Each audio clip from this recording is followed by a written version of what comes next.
The views and opinions expressed on all radio shows broadcast on KYOK are entirely those of the hosts, guests, and callers who are entirely responsible for all show content and do not in any way reflect the opinions of KYOK Radio, its sponsors, staff, or management.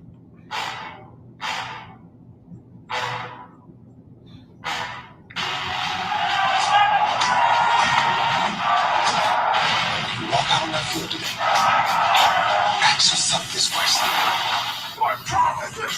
Game time! What time is it? Game time! What time is it? Game time! What time is it? Let's go! Fever! Fever! Fever! Fever! I'm going to the house! I'm going to the house! When I step on the field, I send one message. This is what it feels like. This is what it feels like. Ball is getting hit. That's it. It's gonna be football now. What time is it? Game time. What time is it? Game time. What time is it? Game time. What time is it? Let's hunt now. Let's hunt now. Let's go. Let's hunt. Fever. I'm going to the house. I'm going to the house. We're talking about the Jets like we're talking about the Saints. You know, all this trying to be the mind, the heat of football. Yeah. The bottom line is you got to buckle up the chin straps. It's embarrassing. Yeah. Don't disrespect the game like that. There's so much pride from that. He's a man. He can be a hit just like this. He's a man. You already make the big money. He's a man. I'm glad you still on the field, man. That's what I did. When I step on the field, I send one message. And this is how it feels like. Oh, my bad. You had to work in my world. What time is it? Game time. What time is it? Game time. What time is it? Really hot. What time is it? Let's go. Let's go. Fever. Let's go to the house. Let's go to the house. It's a wrap. Game over. Well, we're coming on with 31 degrees in the area that I'm in right now. And I know up in Ohio, where the Cincinnati Bengals are getting ready to fly out to LA to get ready for Super Bowl 56, it's like 4 degrees. I know things are cold all over the country, but hey, down here in Houston, we are not immune to what's going on. So glad to be here for Freestyle Friday. A lot that we got to talk about. BS3, Ben Sutter III. What's up, my brother? I know y'all chilly up there in Dallas. In fact, I saw some clips of y'all up there, man. Be careful, brother. Be careful. That weather is as bad as it was when Jerry Neum hosted the Super Bowl several years ago, and everybody was spinning out on the highway and in ditches and ravines and water runoff ravines and stuff like that. So please be careful up there in the DF Dub. Ben Sutter III is the one that got us hooked up with Roku. We are broadcasting live on Roku. All you got to do, if you got a Roku streaming device, download BS3 TV. BS3 TV. And you'll find us right in the middle of all the great shows on the BS3 TV network. I'm glad to be a part of the family. All right, so Freestyle Friday, man, I tell you, I don't even know where to begin. There's so much happening right now. The Jacksonville Jaguars have made their decision.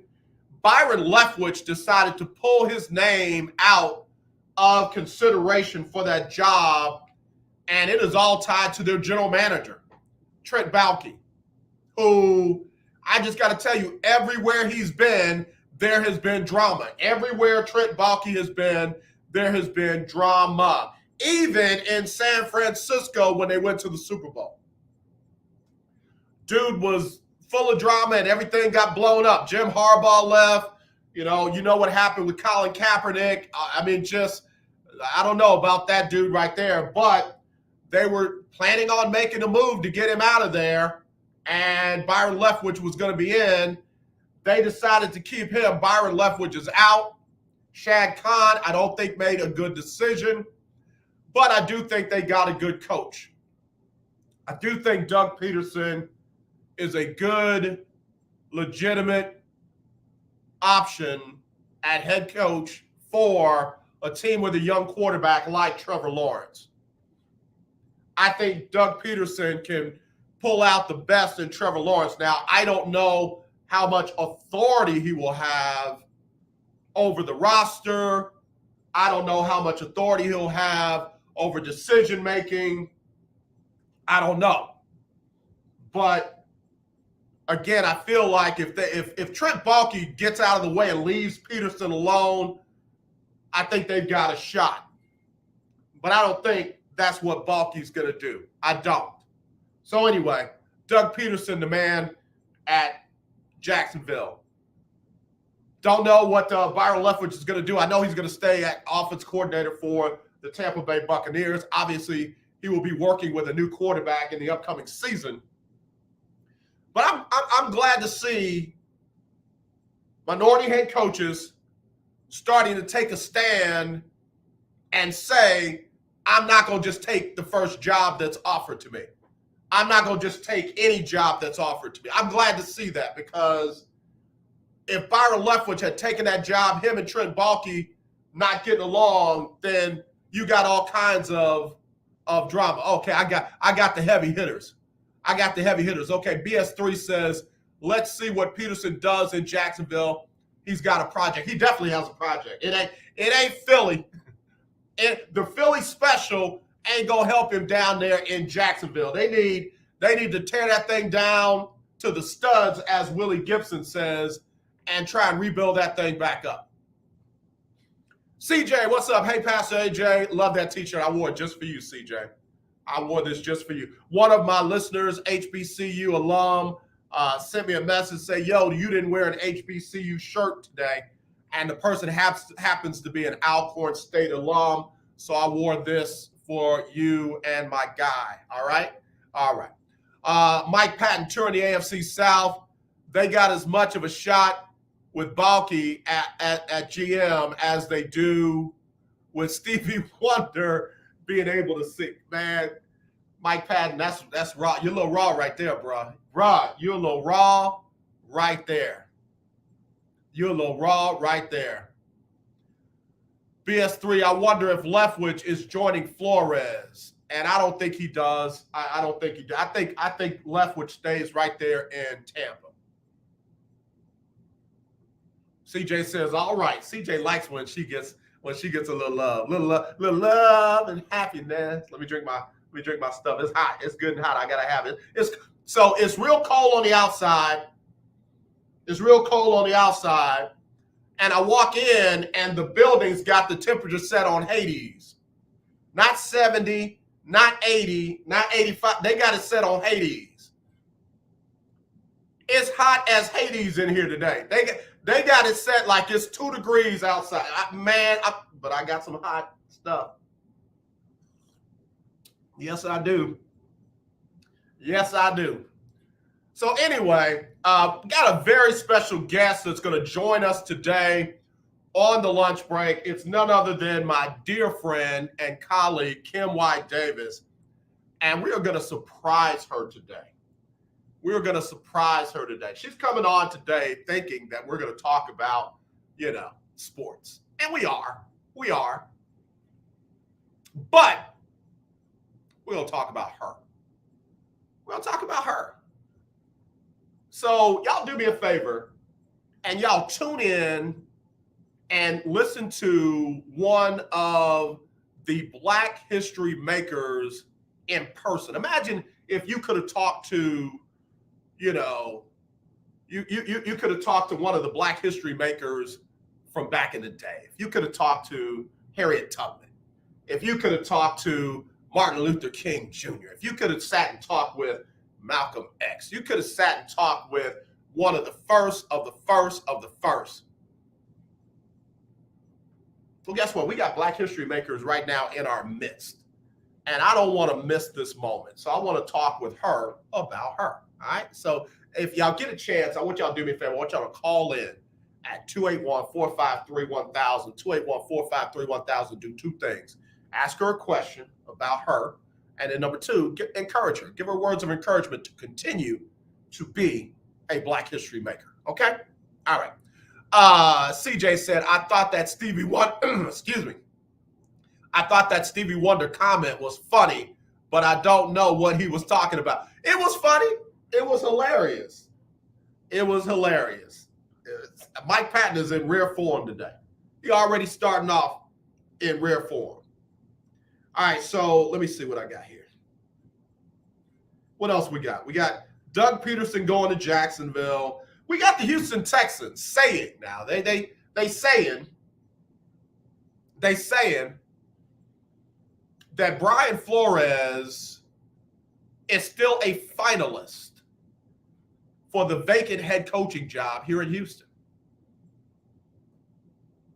I don't know if they're telling the truth, but that's what they're saying. That Brian Flores, in spite of filing a lawsuit against the Miami Dolphins, the Denver Broncos, and the New York City Giants, is still a finalist for their vacant head coaching position. Now, we'll see if they make the right decision, because I think it's down between him and Josh McCown.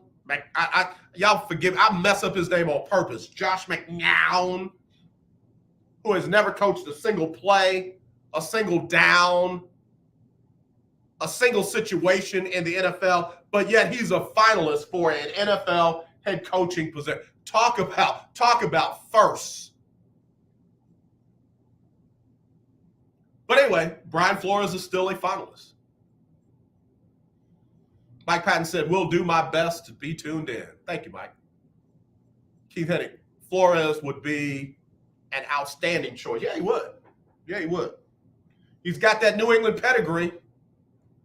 You know, they like that. Okay, so Jimmy G just sent me a text message, and it's not that Jimmy G. Jimmy G says, the Texans need Brian Flores. He's about the only one out there that can save this mess of an organization. I agree with you, Jimmy. I agree with you. I was talking with a colleague right before I came on the air, and I don't know what they're waiting on. The Texans don't have any big splash that they need to do. They don't need to get caught up in the Super Bowl flush and try and steal any of that shine off the Super Bowl. It's not like they'll be competing with the Pro Bowl. That's a game that just does not need to be played. They need to just announce the winners of, those who've been selected to the Pro Bowl, give them some type of award, and move on to the next thing. That game just does not need to be played. I know it's all about the money. Must be the money. But anyway. So what are the Texans waiting on to announce a head coach? They need to announce the head coach. And I said to that colleague, I said, man, Brian Flores is the guy out there unless they bring in Jim Caldwell. Now, before the Jacksonville decision, I would have said Brian Flores, Jim Caldwell, or Doug Peterson. There is no way in the world why Josh McCown should be a possible candidate for the final or finalist for the head coaching job for any team, let alone the Houston Texans. I think any one of those three could turn it around. Doug Peterson, who's gone, Brian Flores, Jim Caldwell. I'll give you one more name, and y'all will think, oh, he's just naming black coaches. No, I'm naming good coaches. Marvin Lewis. Marvin Lewis, who, by the way, better get some love if Cincinnati wins that Super Bowl. Marvin Lewis better get some love if Cincinnati wins that Super Bowl. I'll tell you why when I come back on the lunch break on the legendary KYOK. If you have $2,000 or more in credit card debt, then listen up. We can reduce or eliminate your interest rates. Cut your monthly payment up to 50% and stop all late fees. Our company has been helping good people just like you get out of debt for over 30 years.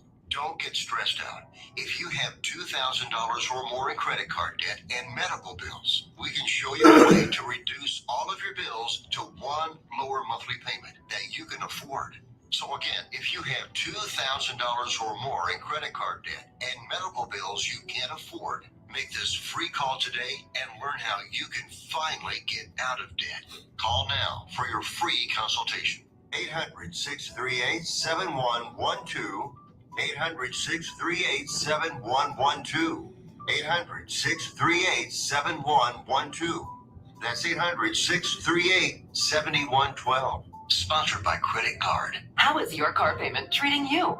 What if I told you you could make a free phone call right now and reduce your car payment by as much as $83 a month?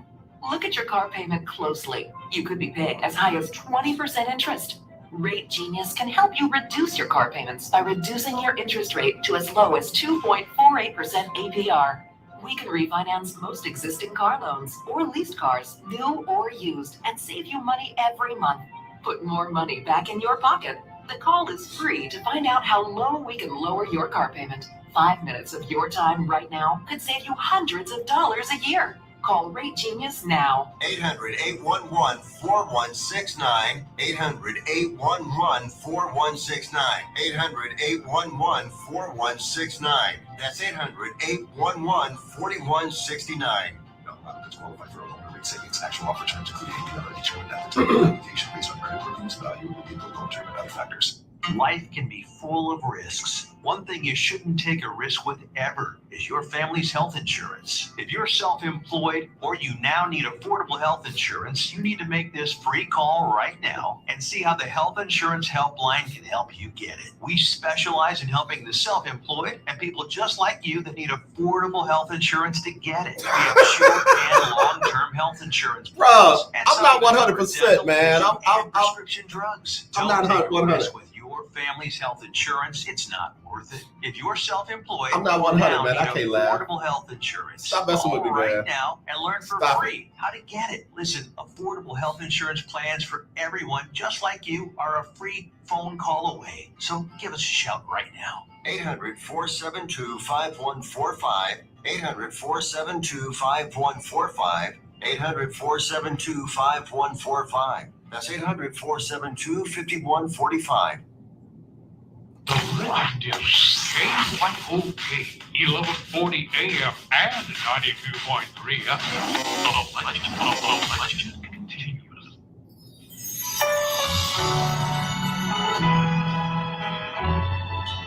I'm Jacqueline Carr, and here is your winning strategy. I just believe that there is a shift that is going to take place in your life. This shifting will change your future. Some of you all will find that the enemy has already planned to take you out. But I'm praying now that this shifting is interrupting the plans of the enemy on your behalf.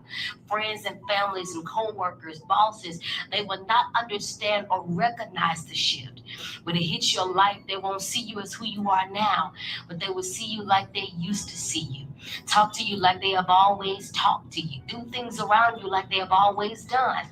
Your aim now is to pursue your destiny instead of pursuing the things that you used to pursue that weren't related to your destiny. You decide, I don't want to settle anymore. Your past is your past, but your future is going to be greater. You're listening to the lunch break on KYOK. You heard? All right, y'all. We back here on the lunch break on Freestyle Friday on the legendary KYOK and the all-new 92.3 FM. Also streaming live on YouTube, Twitch, Twitter, and Roku.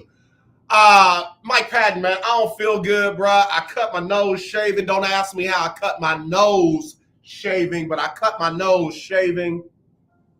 And he says that the Texans are waiting on the rapture or Jesus to turn water into wine before they name a head coach. Bruh, give me your phone. Give me your phone. I gotta put you in timeout. You gotta go in timeout, bruh. It's hilarious, but you still gotta go in timeout. Man, I'm serious, bro. That's hilarious. Have you ever, I'm just talking to the parents out there. I'm not talking to aunties, uncles, cousins. I'm talking to parents out there. Have you ever had your child do something, get in trouble, and their response to what they did was just so hilarious, you had to go into another room and laugh at what they said and then come back and act like you were serious still? I'll never forget, man, my youngest son, you know, I grew up in one of those houses that you had to eat all the food on your plate or you couldn't go outside. And my mama hit me with that, people starving in Africa. And my youngest son was like, I don't want no more. And I said, son, you got to eat all your food. You can't go outside. Well, I don't want to go outside and play. I'm like, well, son, there's kids starving in Africa. He said, well, send them my food because I don't want it. And I almost bust up laughing like crazy. I had to go in another room, laugh, and come back and act like I was serious. That dude is funny. Uh-oh, here we go, phone line. Hello, you live on the lunch break. Who's this? It's AD. AD. Yes, sir. How are you, sir? I'm doing fine. She ain't jumped in yet, bro. She ain't tapped in yet. Okay. You want to throw me on hold? Let me just sit here for a few minutes. Stay right there, AD. Stay right there. Okay. Okay. All right. I'm on home. My time is your time now. Bro, I got you live on the air, so your time is everybody's time right now. They can all hear you live on the lunch break. Oh, well, tell everyone hello. Happy lunch hour. AD. And then one of the other surprises has jumped in. Where is she?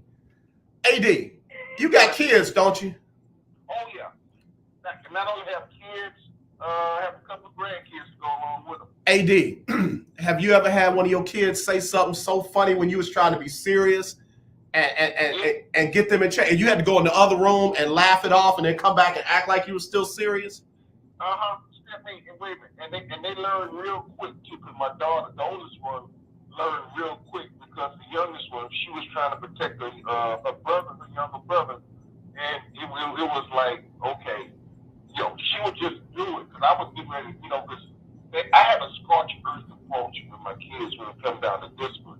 I would start at one, and then I would go back and the other would have to step out of my sphere in my peripheral vision. Okay, you on two. I didn't do anything. That's okay. You going? I'm going for you too.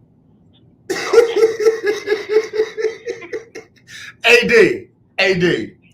Yes. Mike Patton, who I gotta introduce you to, touring the AFC South, says that the Texans are waiting on the rapture or Jesus to turn water into wine before they name a head coach. I told him I gotta take his phone, I gotta put him in timeout, but I gotta go in the other room and laugh that off before I put him in timeout. He can't be talking about them Texans like that. They trying to conduct serious business, not business, business. Business. Yeah, not business. This is not the three syllables of business. This business. This and what makes me have to go in the other room and laugh it off. He might be right, because Jack Easterby, the Pope of the Texans, is running the head coach, so he might be in there singing hymns. He might be in there singing Kumbaya. We don't know what he's in there doing, but he might be right. I might have to owe him an apology. You might have to get and next time you might have to go buy him a phone and I'm gonna just take him for ice cream. Did your mom and daddy ever just take you for ice cream after they whooped you for something you didn't do? No, you know what? I came from that old school. You got to whoop it. And then, eventually, you'll come around. You came around to them. They weren't playing. They were not playing. They're gonna still love you. They're gonna make sure that you were fed, had a place to lay your head, but you don't mind. Listen, hey, I'm gonna add in a familiar face and voice. The founder, the creator, co-host, founder. He called himself a bunch of things. I be listening to him. But we got Chris Gardner from Houston Round Ball Review. Local name, global perspective. What's up, brothers? What's up, Mr. Gardner? Hey, Jay. Yeah. You used to say national perspective, but it's global perspective. Yeah. Because with the platform that we have been able to access and utilize, we are literally, our voices are going around the globe. Well, now I know that you've even had listeners and viewers from other parts of the world on your show on YouTube and other platforms, right, Chris? I've had people chime in from Turkey, from New Zealand, comments from China on YouTube, so and other countries as well. So yeah, London, England, yep, global. Yeah, that's what's up. That's what's up. And you know, AD, I know folks be listening to you from all over the country, bro, because I've had folks comment on stuff that they heard on your show. So I got two of the best. And okay, here we go. I just got a little notice that our honoree is chiming in just a moment. So let's act like we're hiding, and then when she comes in, we'll get her. But yeah, man, I just wanted to make today special. I wanted today to be a day that we honor Black history in the making. And this one's been stirring in my spirit as, you know, even in the middle of rejection, I got declined for media credentials for the Final Four. I did get approved for men's Final Four. Men's Final Four. I did get approved for the virtual access for the Super Bowl. Funny. But, you know, it doesn't matter who approves us and who doesn't approve us. We got folks making Black history right now amongst us. And if we don't celebrate that, who else will? Correct.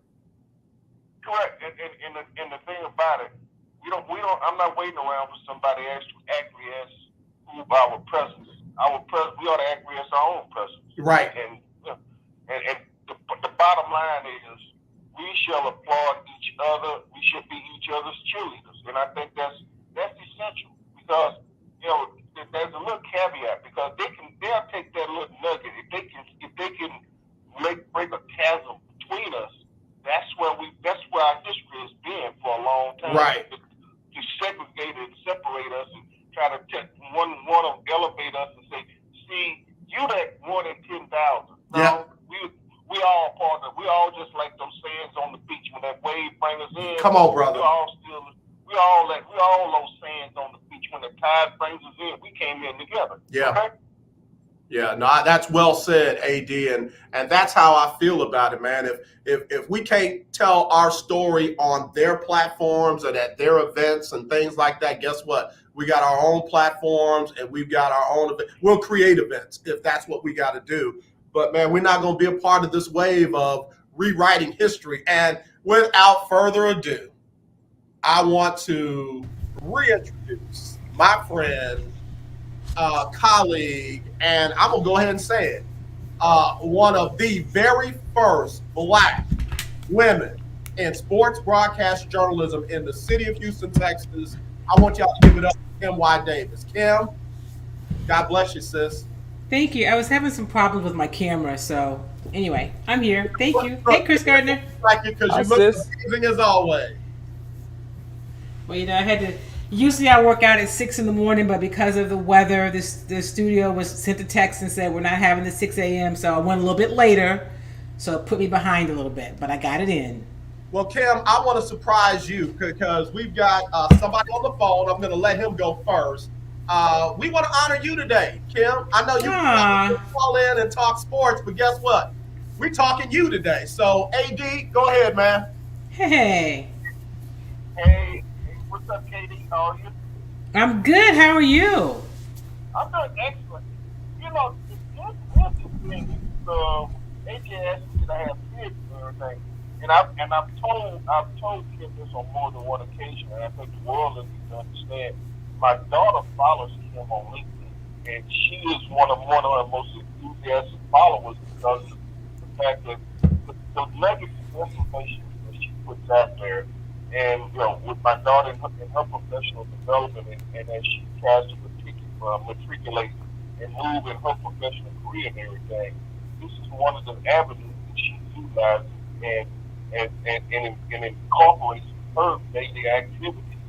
Reaching out there and, you know, almost on a daily basis, going to her LinkedIn page, just gathering nuggets of information, how to improve, and trying to, as far as expanding up her horizon in that corporate world. So, you know, to me, I think that one of the best things that I can do, plus the fact that I know the fact that she and the late Mike Johnson had one of the most He's been terrific sports talk shows here in this. But the fact that I've known him for prior to that, I've known him when she was doing the opening channel too, and I know the thing about it. This woman will not be deterred. Yeah. She fights on regardless of all the naysayers and all the folks who just try to just snap at her. But and all I tell, hey, just keep driving. Yeah. It's perfect. I appreciate that, AD. Thank you. You know, and the thing about it, the fact that, you know, there's a unique bond, there's a unique chemistry with us as being athletes, because we understand what their drive is. And you can see it in her. That fire burns in her belly. And the thing about it, all you just tell it, hey, keep going. Yeah. So, you know, I am honored. I'm privileged that you in this, because, you know, look, I'm just well on me, you know. Nah, we're not gonna do that today, AD. Yeah, we're not going to do that one. Well, I really appreciate that. And I can't believe I've never met your daughter in person. We've got to change that. We got to fix that. Well, we're going to have to. You know, she's up in the D.C. area. But the thing about it, and again, it's sort of like what Chris started, local perspective, local talk, local perspective. The fact that, you know, we can reach out now. The platform there for us to reach out. And she acted. She's one of your biggest followers. Well, I appreciate that, and if she's listening, thank you, and I thank you for that, AD. Thank you so much. AD, I hate to do this, man, but I'm gonna have to bump you for another call-in guest. But brother, thank you for making the time to do that. Okay. Hey, God bless y'all. Y'all take care. All right. Chris, let me before I get to you, let me get one more caller on here real quick. Caller, you are live on the air with Kim Y. Davis and AJ. You're on the lunch break. Well, first of all, I want to say it's a privilege and an inspiration to be on the program and talk all day about Kim from now to probably next year in regards to positive things. It's a pleasure to be on your program.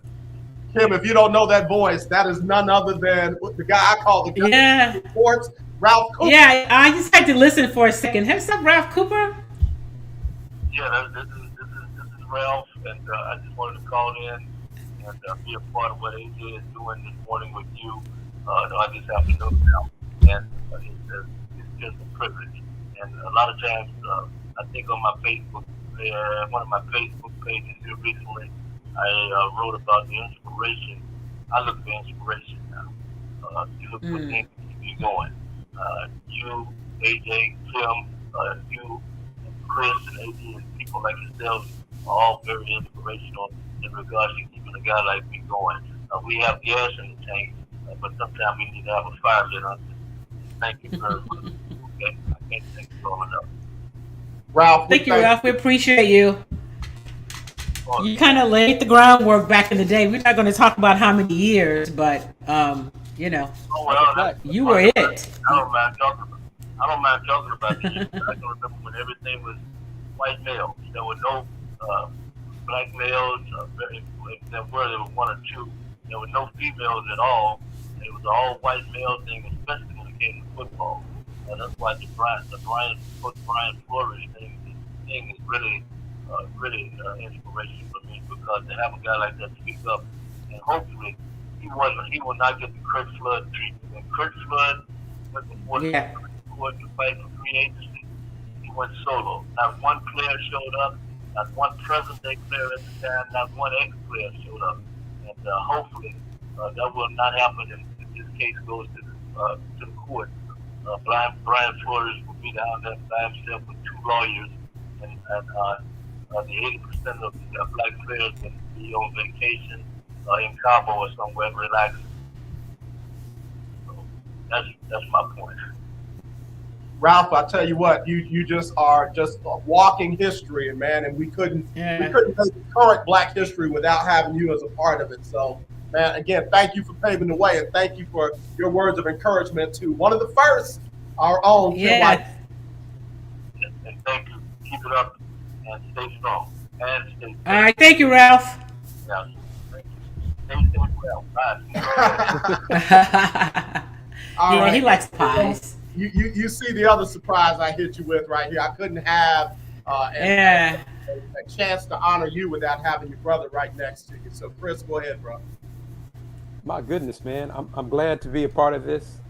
I'm not sure how long when I first met Queen Kim Davis, Kim Y Davis, probably was via Max, probably with Max Edison. I'm not even sure. I don't even know, but I in a roundabout way, because streaming part of it, I learned the first streaming part was because of Kim's show, Chalk Talk, and we talked about how to do it and things like that. But then AJ hit me up about having me on the lunch break. So both of you inspired me to get into streaming. And then ironically, with Kim's platform, what she did was having some questions about that. She reached back to me about what was I using for streaming and how I thought worked better or whatever. And then I helped get AD involved in his streaming. So it all ties together. But Kim and I chop up at Rocket Games a whole lot, talking about sports and life and other colleagues, and and I just leave it at that. Other colleagues, we make observations about them. Say. Yeah, make observations about them. But it's an honor to be a part of this tribute, and I'm glad you're giving Kim her flowers while she's here to appreciate it. So that's the main reason for this, without a doubt. Yeah. Despite that she's an Aggie, the only bad thing about it, she's an Aggie. Oh man, listen, don't make me call Jimbo Fisher on y'all. Hey, Jimbo, he's a little unruly right now. Yeah, he's a little hot under the collar right now. So man. Jimbo's going Game of Thrones on y'all right now. On Nick Saban, that's what he's doing. Okay, and Lane Kiffin. Yeah. Sliced bread. Whoever I appreciate sliced bread that. Is, yeah. Mm-hmm. Right. That's exactly what it is. But Kim, I wanted to get some true friends and some true colleagues who, what they say in your face is the same thing they say behind your back. Good things. And you Black history in the making. It hit me. You remember I asked you about it. Kim, who was before you in Houston? If there was anybody, it wasn't many. So tell us about. Yeah, well, there were no Black women that I recall. And in terms of women, of course, in radio, Benita Martini. Yeah. There was Jane Custard at the Chronicle. There was Jody Goldstein back in the day, and then there was Melanie Hauser at the Post, because I used to write for the Post as well. And those are the ones that I, can think of from early on when I started. As I told you, or maybe I was telling somebody else, the Oilers were the team, and they were practicing on Holly Hall. And when we covered practice, because back then, and even back covering the Rockets, we had to watch like all of practice. And so if I'm covering practice and I had to go to the bathroom, I had to get one of the guys to go into the locker room with me and stand outside the stall, because there was no media restroom, and there definitely wasn't a ladies' bathroom. Right. So I went in the men's locker room, because if you're there for a few hours, there's a good chance you're gonna have to relieve yourself. So I remember, and I see some people today, and there's some women that are doing some great things, but have really no idea about the journey along the way. And so I was telling somebody some of the stories, and like, you should write some of these stories. But I've always, guys, been careful not to complain about some of the challenges of the journey, because it was my choice. Right. And I'm like, well, but I have come around to, I had a friend who's now producing documentaries said to me, but that's not who you are. You're a storyteller. It wouldn't be about, hey, look at me, right? It'd be about, here's kind of the journey that could be helpful for somebody else. Not somebody necessarily that wants to do this, but that just wants to, like Ralph said, have some inspiration. So when I can look at it in a way that it's not just about me, it could be helpful for somebody else, it makes it easier for me to say, okay, maybe it is time. Chris, AJ, you guys know, you have stories. I have so many stories. And I look back like, sometimes Zena, who of course is one of my best friends, will say, why do you still do this? And I'm like, yeah, I think because I feel like I need to. I feel like my voice is needed, because it ain't always fun. I feel like it's something I'm supposed to be doing. So I can't ever really make it just about me. Kim, and that's why I wanted to do this, because I know you would never do it. You would not do hey, I'm one of the first Hey, look at me. broadcast journalist who's a woman in the city of Houston. You would never do that. And, as we look at Black history, as we look at a time in our culture where people are literally trying to rewrite, unwrite, remove our history, we got to memorialize it wherever we can, because it may never get told. And like Chris said so well, while you are alive, we ought to be able to look you in the eye and say thank you. Thank you for blazing those trails. Thank you for going to those men's restrooms with somebody standing outside so you could still be in those locker rooms. Thank you for traveling with the Houston Oilers and all the stuff that you will never say, you had a hard time, or you cried after that, or you were told no, or any of that. We want to make sure that we tell you right now, thank you for blazing those trails. Well, thank you. And I do, because I never want to make it seem like lollipops and rainbows. I did have a hard time, and even sometimes now. I mean, listen, I say it publicly, and I say it often. In 2022, University of Houston will not credential me to cover their games. Now, I covered the University of Houston previously, right? Like, that's how I know Andre Ware. I covered him when he was there, and Jack Pardee was there when they were going to the Heisman, which is how I know Randy Thornton, because I've known him since we were in college. I mean, and so it's not even just like then, it's now. It's like you're always having to, and you guys know it, you're always having to kind of prove yourself, or that I deserve to be here. And so what I say to people, I had Brandon Scott, who I think the world of, asked me the other day about my history and how did I get to this place, and what I tell people. I said, be willing to work. I don't take anything from anybody who comes to this work later in life. You didn't have to have 30 plus years like I do, but I think you got to respect the fact that it is work. And the people that have been doing this work, there's something to be said for that. It's not just hey, now I'm here. No, some of us have some skin in the game, and I think that there's some value to that. And there's some things we didn't learn it at school. I mean, all being degreed, you learn it through the process of getting experience. And so I have it in print, in broadcast, in radio, in management, because I worked 1,000 jobs, always trying to prove I deserve to be there. So, or deserve to be here, and we still do that. And I think that has a lot to do with where we are in society today. There's a mix of people who want to, I don't want to say skip the line, but kind of skip the line without any real understanding of what it took. And I think the best scenario is a meshing of both. Like some of that new energy, that progressive, we just got here, I can do anything, with tell me what you know. What should I learn? And so I would like to see more of that. And that's when people ask me for that help, I'm willing to give that help. But you don't get that a whole lot. Yeah, that's true. That's true. Listen, we got to take a break. When we come back, can we get some of Kim Y. Davis's history? Can she tell us how she got started after graduating from Chris's new favorite school, Texas A&M? Yeah. And Chris, you're welcome to stay on with us, but if you got to go, I know I pulled you last minute. It's up to you. I'm going to probably have to go check on my mom, but I want to reiterate what Kim said for the family watching and listening. It is 2022. Yeah.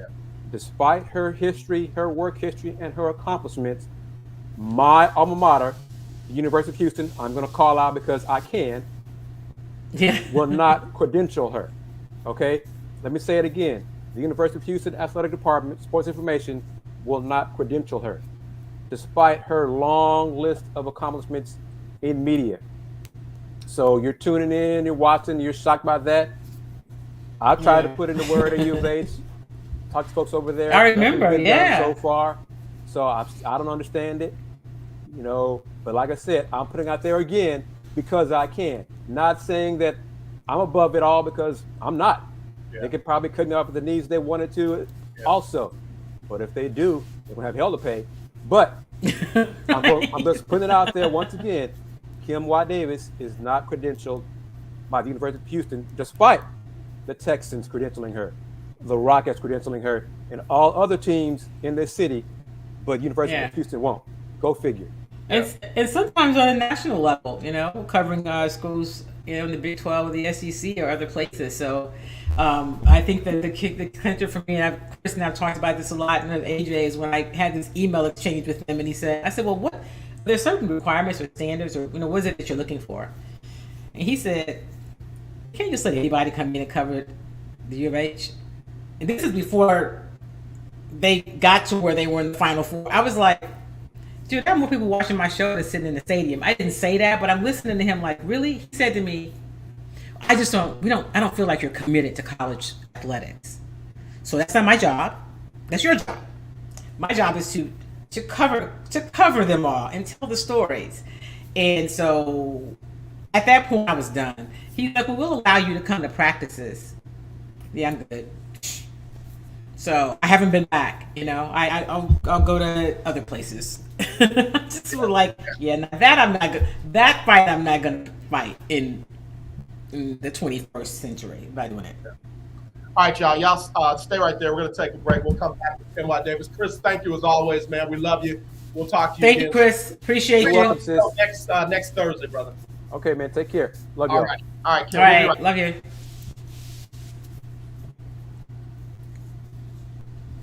You watch the news. Be prepared to pay more taxes. Then, if you owe back taxes or haven't filed in a few years, get ready. The IRS, the largest collection agency in the world, will be coming in for you with the power to collect taxes by any means they want to. Hey, they can freeze your bank account, your passport, even padlock your business. Fun times. Look, if the IRS claims you owe them $5,000 or more back taxes and they're coming after you, don't panic. Call my friends at Get a Tax Lawyer first. Their job is to negotiate with the IRS and save you money. They're experts at it. That's what they do. And you can trust them. In some cases, they have reduced a $50,000 tax bill to less than $1,000. If you owe the IRS $5,000 or more back taxes, call now for a free consultation. Call 800-649-8617. 800-649-8617. 800-649-8617. That's 800-649-8617. Attention timeshare owners. Are you dissatisfied with your timeshare? Tired of the financial burden? Were you misled by the salesperson? Don't want or can't use your timeshare anymore? Then you may qualify for a timeshare cancellation. One more and a Timeshare jingle, Defense Attorneys is the number Okay. one. What do you win? Alcorn State? With an A+ Better Business Bureau rating, our experienced Okay. Yeah, one of my friends reminded me I did not wear an HBCU t-shirt. So he went to Alcorn, so I said, I got you, bro. I got you. Right. The process, all while protecting your rights, interest, and even your credit. Get the relief you need now from the burden of your timeshare. Call now for a free consultation, and don't forget to ask about our stimulus discount program. Call 800-303-4764. 800-303-4764. That's 800-303-4764. Hi, this is Candy Q. Tune into my new radio show called Candy Flood. Every Saturday from noon to 1. We will have engaging conversations on current events, topics that affect the community and religion. Join me each Saturday from noon to 1 for my new show called Candy Flood, where you plus me equals us. Right here on the legendary KYOK 1140 AM and streaming live on KYOKradio.org. You're listening to 1140 AM with 98.3 FM. What's up, everybody? This is Jonathan Nelson, and you're listening to The Lunch Break with AJ. All right. Thank you, Jonathan Nelson, for that drop. I'm AJ Jones. I'm looking at the phone line because another special person was supposed to call in. They said they just called and I was running my mouth. So I'm looking at the phone line. I'm looking. It's still not ringing. So when it rings, I got another special surprise person who really call in today because you inspired people, Kim, that you don't even know. You don't even know some of these folks. Yeah. Wow. That's awesome. So again, I hope the phone rings in a second. And if it don't, I'm gonna call them. That's what I'm gonna do. So anyway, Uh it is Freestyle Friday. We are definitely freestyling because I wanted to honor my friend, my sister, my colleague. She is truly one of the first. And you know, when I look back in black women who've been in broadcast journalism, of course, Jane Kennedy was the Yeah. first for a major network back That's in the true. mid 70s. And and quite honestly, the women that I mentioned before, none of them were black women, and three of them, only one of them was a broadcaster. That was Anita Martini. The others were writers for newspapers. There were no other that I know of any other broadcasters before me. Cam Oliver came to the market Right. after me, but and other than that, there've been none. And just sit with that for a moment. That in 2022, in the fourth largest city, soon to be the third largest city, that claims to be the most diverse in the country, that there Right. are no black women in this space. And you know, when we look at what Brian Flores is dealing with and Hmm. this lawsuit, 1922, Rich Pollard was the first black head coach in the NFL. Uh-huh. 1926, the NFL segregated, got rid of all black coaches, all black players, did not open it back up to black people until 1946 after the World War II. Art Shell in 1989, and then in 2022, we got one black head coach. Those are a whole lot of gaps. There's a Those lot are of a whole lot of gaps. gaps. Yeah. Okay, my phone just rang. Let me go to the phone line because this one's gonna be a surprise for you and a blessing to me. Hello, you're live on the lunch break. Who's this?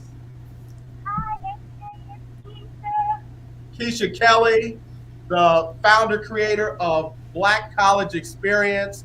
Thank you for calling in and honoring one of your sisters, one of your colleagues in the business. No problem, no problem.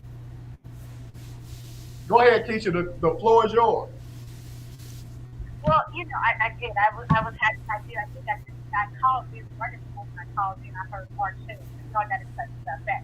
But on the flip side, just happening to what you're talking about, and the thing is that what we don't want to talk about, we don't want to talk about the narrative of what we want things to be comfortable, and so we don't want to address it. And so what we have now is that Brian Flores has literally called out probably the biggest platform or ever called out the biggest platform.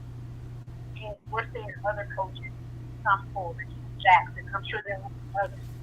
And so the thing that people are looking at is, are you really sincere in what you're saying, or are you bitter because you got fired? Can't help but to look at it. Say we have one black head coach in 2022, which is my company. That's a problem. That's an issue. And I don't care how much I like the sport. I don't care how much I support the team. It is time for us to take a stand. It's time for us to stop sitting down, being quiet. It's time for us to stop being comfortable. Sometimes you got to get uncomfortable to get your point across. And this is the only way, because what happens is, if you don't say something, they're saying that it's okay. You're saying that it's okay with the practices that they have in place, and it's not okay. The practices they have in place is not. It's the same what you're doing. Having energy, it's because if you're not about to hire a coach, it says a lot about not only the organization, but it says a lot about the NFL as a whole. These are things that don't have been happening, but people have closed their eyes on it, closed their ears on it, and act like these things have not been existing. These things have been going on for decades. And we are just now seeing it, one just coming to the forefront. Ignoring it, it can no longer be ignored. Yeah, no, I can't disagree with anything that you said. We got to take a different approach. I mean, Yeah. think about this, and Kim, I know you can speak to this as well. The Rooney Rule got put in place in 2003 because of the lack of diversity in head coaching. If they didn't do it wrong in the first place, we wouldn't have needed the Rooney Rule.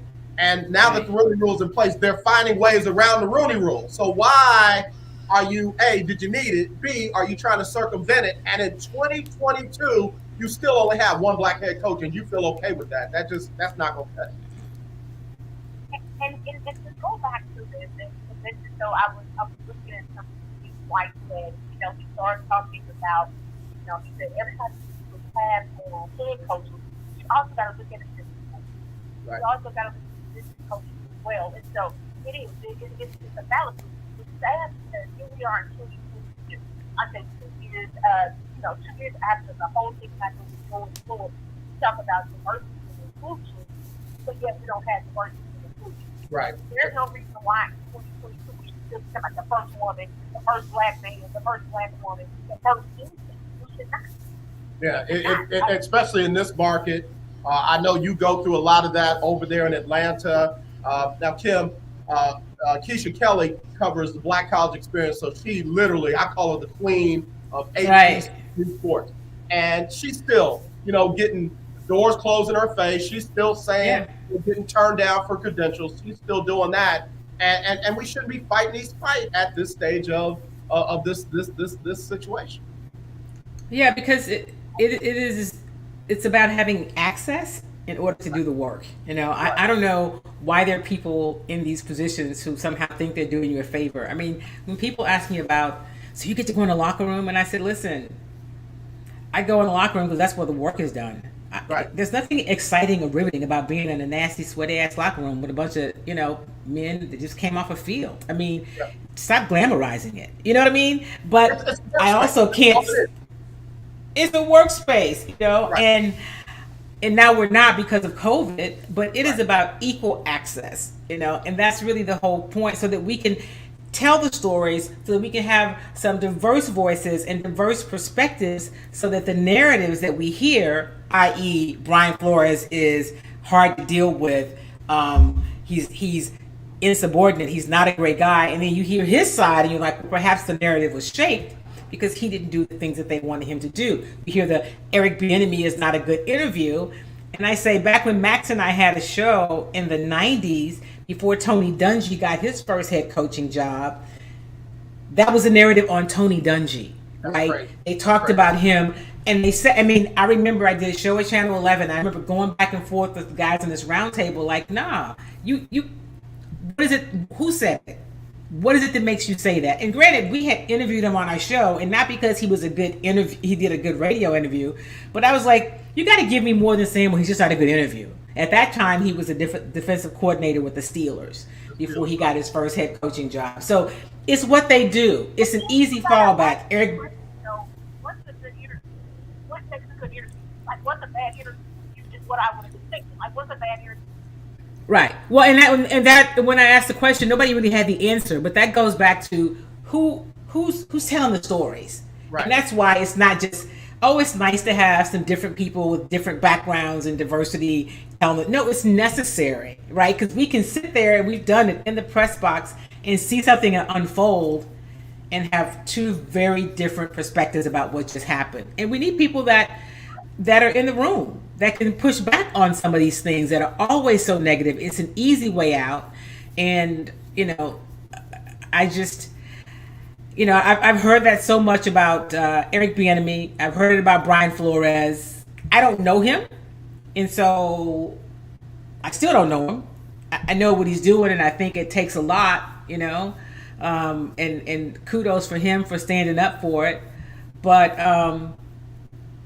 you got to have some different voices telling the stories that just like you do in any other part of news. Got you. Keisha, I know one of the things you and I had made mention is when a black head coach gets separated from his responsibilities, relieved of his duty, he got fired.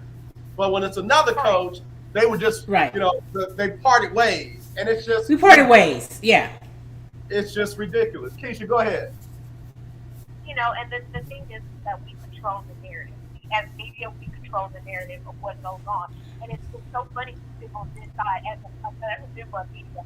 I was doing an interview last night with sports information director. And when I was listening to them, one of the guys said, we get to tell their story aside from the way the media says. We get to shine on them like they're supposed to shine on them. And it's done.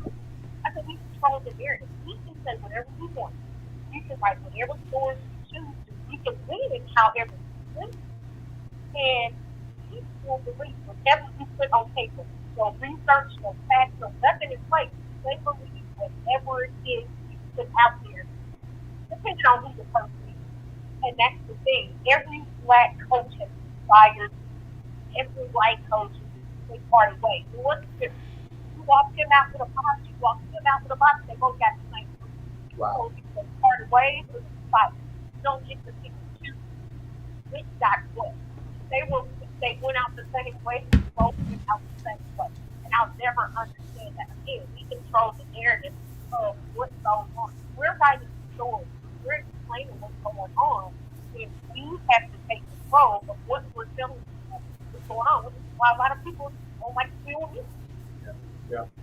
Keisha Kelly, Black College Experience. Keisha, thank you for calling in. You always are a blessing. Any words of encouragement for Kim White Davis, one of the first Black women in broadcast sports journalism in Houston? Any words of encouragement for her? Listen, I always tell people, keep going. Once you start, just keep going. That's awesome. It's amazing. It's first, but that is, it's amazing to hear that and to know that. Before I go, I do want to say, please tune in. Senior Bowl this week. Please. We got some kids from HBCUs that are joining. Our Carter, Southern University is out there, and here's the 355-pound line. So please tune Senior Bowl because we got some kids doing great things out there. That's why I call her the queen of Black college sports.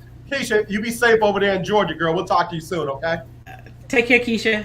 All right, let me hit the top of the hour. Kim, we'll be right back right after this on the lunch break. 1140 AM, KYOK Conroe, and 92.3 FM, K222CX Houston. The views and opinions expressed on all radio shows broadcast on KYOK are entirely those of the host, guests, and callers, who are entirely responsible for all show content and do not in any way reflect the opinions of KYOK Radio, its sponsors, staff, or mandate. All right, y'all. We're back here on the lunch break on the legendary KYOK and the all-new 92.3 FM. It is our Freestyle Friday, and I chose to dedicate this Freestyle Friday to my friend, my colleague, my sister, somebody who I respect, I admire, and I just absolutely love. I'll fight you over this one right here. I ain't going to fight you like Dan Campbell was talking about. You talk about somebody who doesn't interview well. Good God. Ain't no way in the world you can tell me that dude interviews well. But anyway, Yeah. Let me make it about Kim White. Talk Sports, first Black woman sports broadcast journalist, Houston, Texas. We love her, and we're honoring her today. Adrian, I definitely a broadcaster, but I don't think there was a writer either.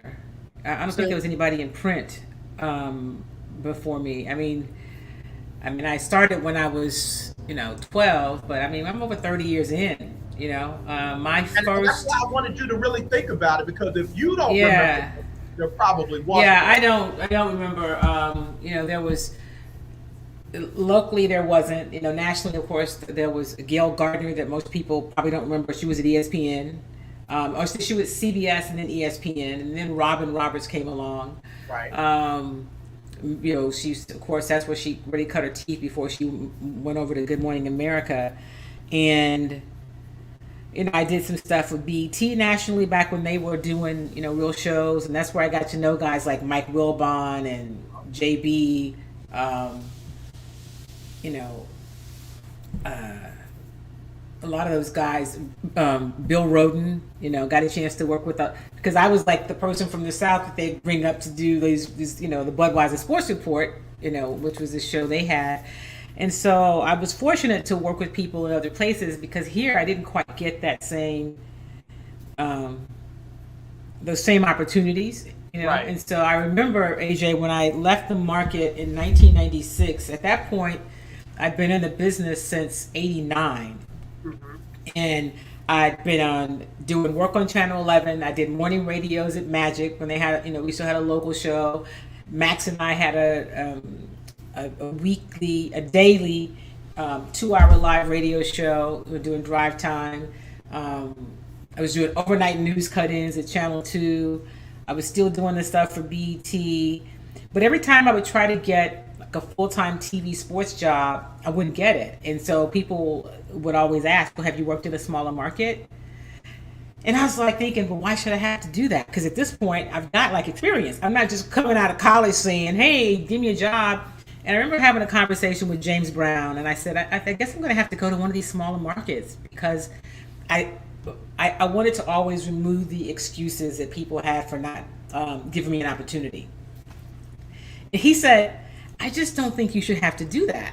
Yeah. He said, but I'm not a woman. He said, maybe you should talk to, Robin about it. And I never did. But I went to Illinois, a market, Decatur, Illinois. The market was Decatur, Springfield, Champaign. Okay. Talk about culture shock, right? Yep. I thought I'm going to go there. I'm going to stay for a year. I was there for 3 winters, not quite 3 years, but 3 winters. And I kept saying, okay, God, really? How much longer? But I will tell you, I learned how to do everything, right? I learned how to produce, which is how I then started anchoring more, because I could produce. I could always write. Being able to produce was great, because when I was anchoring shows in New Orleans, they weren't happy to see me come in there. They thought a white guy should have gotten that 5 o'clock sports anchor gig. So I knew how to get my stuff on the air in case it was ever any kind of funny business. And not that there was, because I always had great relationships with photographers, because if I'm in the field, I'm carrying your camera, we got the live shot up, what you need me to do, right? I was that person. Gotta stand up, I can get it in one take. But it was sometimes the people that you see on the air who felt like, why should she be here?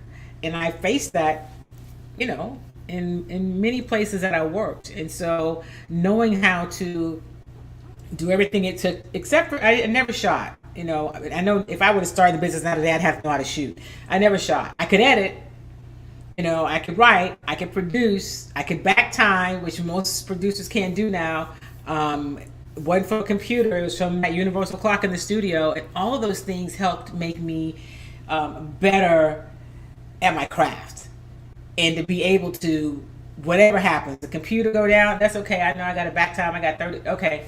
I mean, that's what it was. And so those are the things I talk to people about when they ask me about the business. And I tell you, AJ, a quick story. I have a client, she's actually a client now, but she's somebody that was an intern when I worked at Channel 2.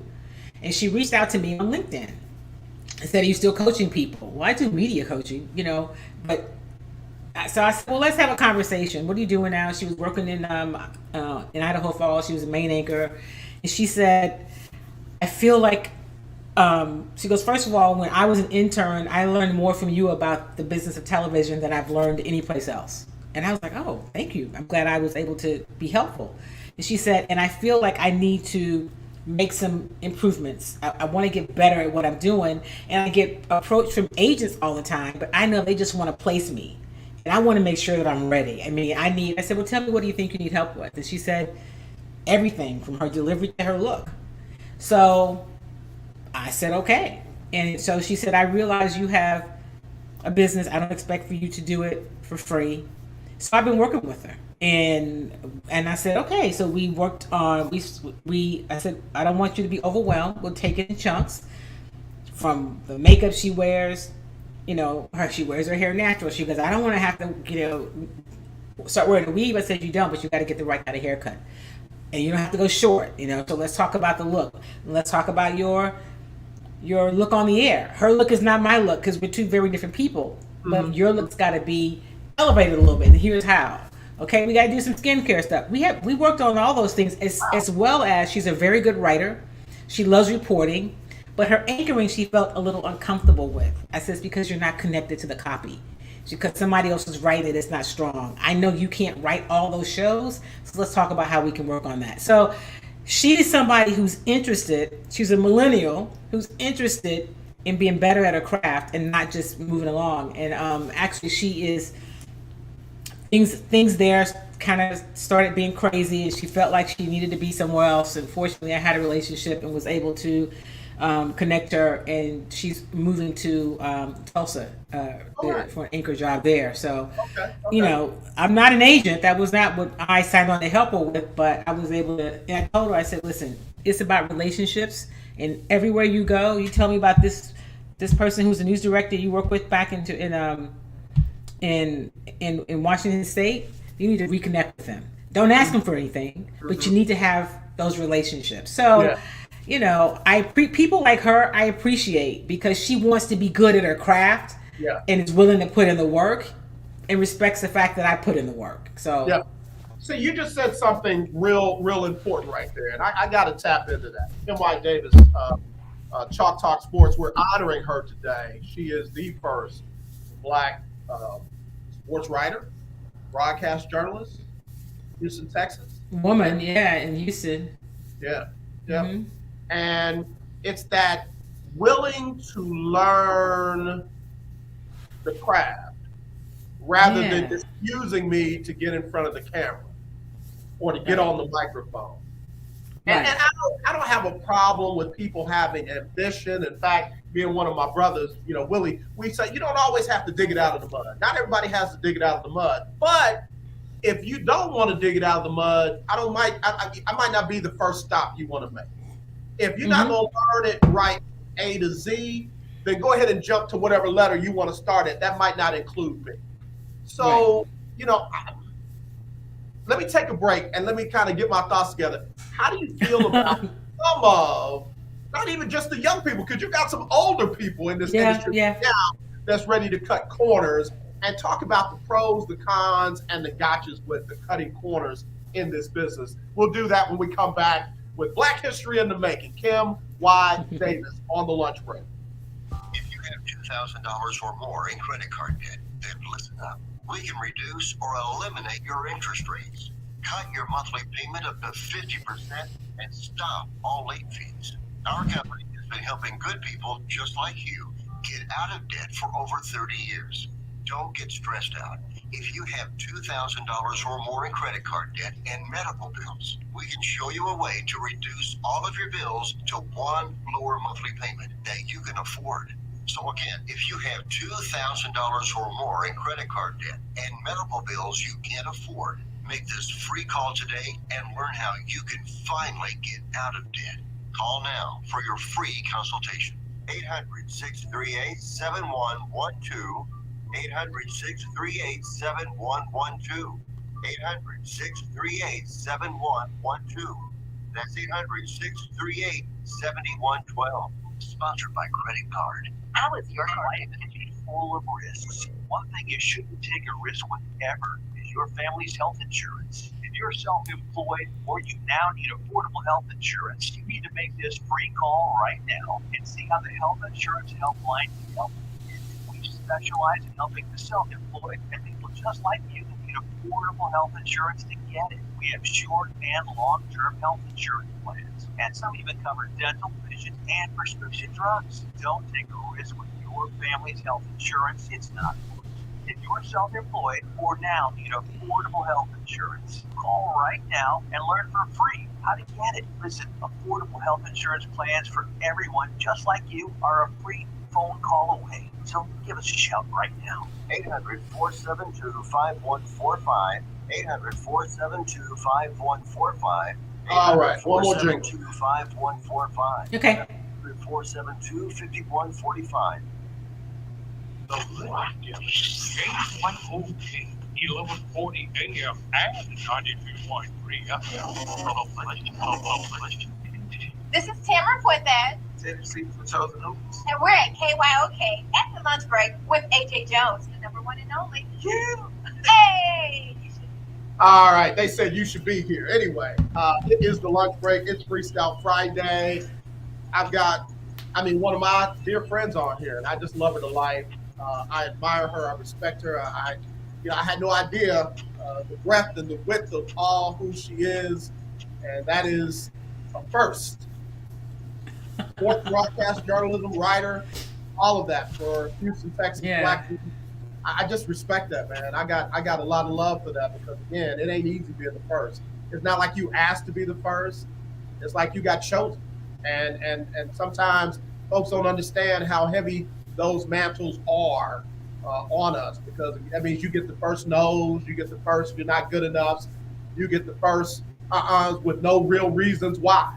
Yeah. So, the no's that you got turned into yeses for some people. And why is it important for folks not to cut corners in this business if they are a young Black person or even an older Black person trying to make it in this industry? Because we don't really get any do-overs, right? And people, unfortunately, or you could say it's unfortunate burden. People do look at us and say, um, well, this one messes up. That becomes a narrative. I tried, but Kim Davis, I did. Like I hired her, but she, I tried to hire somebody Black, but also the rules are different. They just are, right? Yeah, it's not fair, it's not right, but the more that you know about your craft in terms of being qualified and being capable at it, and not just the being on the air part, Right. but really understanding, this whole journalism piece. I mean, if we take a step back, it is the job, it is the profession that is protected in the Constitution. It's talked about there because that's how valuable it is. So it's not enough to just, I'm gonna make a splash because I got some feelings about it. It's a responsibility, and unfortunately, many people don't see it that way. And if you look at it for what it is and how it started, and what it's supposed to do, you might approach it differently.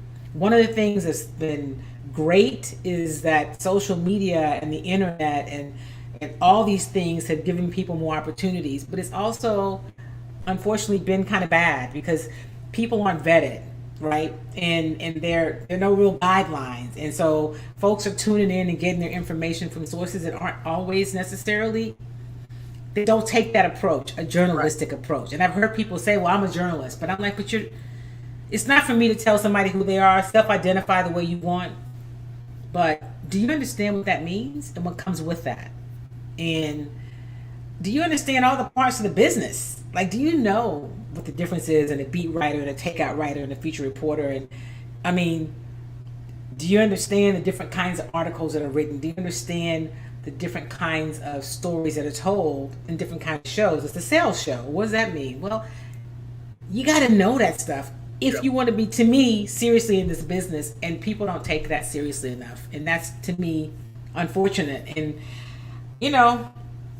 you have to fight somebody if you try to tell them, man, that's some stuff you should learn, and definitely don't publicly say that you don't know this, but it's a big it's a responsibility. It's something we enjoy, but you take it. It's a responsibility to sit on these airwaves, to sit where you sit at the legendary KYOK, and tell stories and give access to people and topics because of, one, the history of KYOK, and just two, the responsibility of what it means to sit in that seat. And that's how I look at it, and that's why people need to really not cut corners and learn it. Yeah, no, you bring up a good point. KYOK, one of the oldest Black-owned, Black-operated frequencies in the city of Houston. I mean, Walt Baby Love talked about being on this airway. We got folks who, folks have heard voices from, all over the country, and many of them got to start right here in the '60s on KYOK. Mm-hmm. So I realized that's not just I'm not just working at a place. I'm working. Right. I'm every day I sit here, I'm either continuing the history, I'm changing the history, or I'm hurting the history. Right. And I want to make sure that I'm doing something that's going to be pleasing to the ancestors and everybody that came before me that made a way. I said I can't get upset because folks don't understand the value in what I do and where I do it. You know, Yeah. if the NCAA doesn't understand why it's important to give credentials to the oldest black-owned operated station in the city of Houston, I can't stop. I Right. can't You stop. cannot stop. I Right. got to find a way to get access to that information to give to our listeners because they are just as important as the 97.5 listeners, as the 610 listeners, as the 790 listeners. They're just as important. So I got to find another way because they don't understand the history of KYOK. Yeah, and it's important history, and it should not be taken lightly, right? Because there was a time when this is the only place that we got our information, right? Right, right, We got it from KYK, and then of course with Rafiz and KCOH. There wasn't any information about us for us by us, and right, so it was a necessity, you know, and it's like the HBCU of media, and right, so it's viable, and we have to continue to protect it. Doesn't mean you can't expand, but right, don't disrespect it, right, right? And right, understand the value in it right. because it's a voice that was is needed, and I just hate for us to turn away from it. Yeah, no, I agree with that. Kim White Davis joining us here on the lunch break. We're honoring her today. I mean, and she is definitely to be honored. Kim, I got a couple of text messages that I want to read for you. A lot of them have come in, but let me read this one. Longhorn Key said, "She so glad that you are honoring Kim. She's a true legend. Put some respect on her name for real. We appreciate you, Kim, and all the hard work she has been doing." Now, he said, "Hook 'em," and she should have been a Longhorn. Now, you can disagree. Hey, that's okay. It gets off track. That's okay. I appreciate you, Longhorn. You know, listen, and I'm not one of those Aggies that has that kind of animosity about Longhorns. So I was super excited when they won the national championship with Vince Young. So thank you. I appreciate that. We got another one from 713-501. Somebody said they remembered you. Did you do some work at Fox? They said they remember you from Fox. Yeah, I've done some stuff at Fox. I have done work at Fox. I've done work at obviously NBC, CBS, you know, Comcast, Sportsnet, all those locally, and then nationally, NBC and BET, and then newspapers. So yeah, I've done it for a minute. All right, now you got some folks who remember you here. All right, 832-691. AJ, Kim Y. Davis is the real deal. I remember her when she covered the Oilers, and I remember her for BET. Always been one of my favorites. Oh wow, thank you. And then that person's watched me for a long time. Yeah, those were, you know, I tell you this. When I started in the business, my first internship was probably in 87, 86 maybe. I did my first internship at Channel 11, then went back to A&M and I worked at the TV station there. I worked the morning news, which was on at 5 a.m. I went to school all day because I was no longer playing tennis because I injured my ankle. and then at night I worked the 10 o'clock news, right? Because that's how you got it in. And when I started this business, I feel confident in saying the press boxes, the sports media press boxes were more diverse then than they are now. Yeah. Sit with that for a moment. They were definitely more diverse in the 80s, late 80s, 90s than they are in 2022. And that's not by coincidence, that's by design. I'm letting that sink in because I started sports in 2005. And I can tell you the press boxes were a lot more diverse then than they are now. So to hear that they were more diverse in the 80s and 90s than they are now, I'm with you. It's not by coincidence. It is by design. I believe that wholeheartedly. And we're more, and we had such a healthy respect for each other. Like every year at the Final Four and at Super Bowls, we would have these dinners, because some of us would only see each other at those national events because of where we worked. NABJ stuff in the summers where we would have, and I remember, one of the Final Fours sitting down with, George Ravlin and John Thompson. We got to just sit around and have dinner with these guys and because they would talk about their challenge, we learn from each other.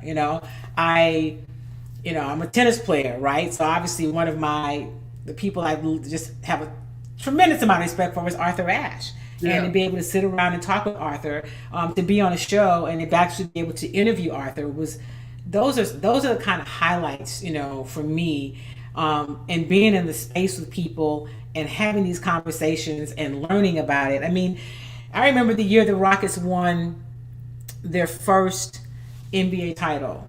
And a lot of the people that covered the Rockets, that covered the NBA when they were in town, one night I said, "Y'all all come over." We did it at Zena's house because it wasn't far from the summit, and I made gumbo.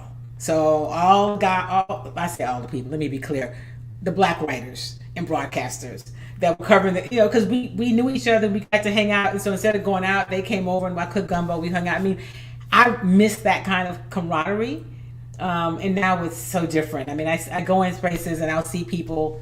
I'll see Stephen A. Smith. I'll just say his name when he comes to town, who's never ever acknowledged that I exist, and not that he should know me, Kim Davis. But back when the Rockets were in the champion or in the playoffs, he would come to town. Hello? You know what I mean? And I don't know what that is. I think sometimes they think you're going to ask them for something. Dude, I don't want nothing from you. But I've seen that a lot. Okay. I got a quick break, but tap into that some more because see, this is the kind of stuff I feel like I'm sitting at your feet and I'm learning stuff I never knew before. Y'all, this is good stuff. Record this one. I'm telling you now. We'll be right back with Kim White Davis right after this quick break on the lunch break on the legendary KYOK. This is good stuff. I love it. Probably shouldn't call out Stephen A, but I'm just saying. You'll be all right. It won't be the first time. It's legit. If you're not in compliance, there are new IRS laws regulating pastor appreciation and anniversary love offering. The Clergy Tax and Law Seminar is all right, bear with me. I'm going to adjust this. February 9th at the Doubletree Hobby Airport. A special DVD is available for free if you call right now. 800-344-0076. That's 800-344-0076. You must attend this Clergy Tax and Law Conference. Call now. 800-344-0076. That's 800-344-0076. Or go to cmtc.org. Dr. Michael Chinwood is coming to help you. Call now. 800-344-0076. That's 800-344-0076. God cannot bless a mess. Get your house in order. KYOK 1140 AM. The legendary KYOK 92.3 FM. Radio stations in one. Okay, one more promo after this, and we're ready. Okay. KYOK 1140 AM and 92.3 FM. See you there. Hi, I'm Larry Scott, host of the Not So Christian Me Show. Join me Saturdays for great fun, interviews, music, and the latest news surrounding our world today. We are the show that cares to hear your voice and opinion with real conversation in a no judgment zone. So join me Saturdays from 1 to 2 p.m. on the Not So Christian Me Show, right here on the legendary KYOK Radio, 1140 AM, and the all-new 92.3 FM at KYOKradio.org. This is Lakeisha, and you're listening to The Lunch Break on KYOK. Thank you, Lakeisha. We're back here on the lunch break on the legendary KYOK and the all-new 92.3 FM, stream live, KYOKradio.org, YouTube, Twitter, Twitch, and Roku. That's right. If you got a Roku streaming device, download BS3 TV. And in the middle of all those great shows, you got the lunch break. So we appreciate Third for putting us on TV. That's I got awesome. Kim White Davis, man. You know what? I've been blessed, Kim. I would have dressed up a little bit if I'd known I was going to be on TV today. You know, but anyway, man, we are honoring her today. First Black woman, sports broadcast journalist, writer. We're just honored. I always knew you was somebody. I just didn't know who all you were. And I want to honor you for what you've done and what you're doing. You just talked about something that, I've always felt that you don't have to feel like folks trying to take stuff for you. You just be yourself, right. Be kind, be generous. If you don't have time, you can say, hey, listen, I don't have time, but, maybe we can circle back or whatever. But that whole feeling of being approachable and unapproachable. Talk about that a little bit. along your journey? Listen, it is over the years I've seen it, and listen, being a woman, I'm real careful about it. I was careful about it with players because it's important to me to be respected as a professional, right? In terms of how I show up. Now, I got some style, but I'm always going to be appropriate. And so I've tried to talk to young women about that. They don't want to hear it. I back off because I'm not their mama, right? Do what you do. But how you show up matters, So being a woman in a male-dominated industry, I may even be more conscious about it because I don't want to send the wrong message. What I'm using to be respected is my knowledge and my gift and my grind, right? That's what I want you to know me for. She's smart. She can break down some film. She'll put in the work, not any of the other stuff. And that's how I show up each and every day. And so I've been in spaces, and I'm going to tell you another guy. I will never forget it. It's a guy. His name is Sean Rabb. He used to be in the market. Sean he was in radio here for a long time. And Sean is now in television, if he's still on the air, in the Dallas area. Okay. And this is back when NBC had the NBA contract. And so Ahmad Rashad would be in town from time to time. And so we're in the hallway back by the locker room in the Summit. And Sean goes up to Ahmad and says, "Hey man, I just wanted to say I really appreciate your work," and extended his hand. And Ahmad looked at him and said, "Oh, okay," or whatever. He said he just didn't even acknowledge it. Now, it didn't have nothing to do with me. I was so on fire.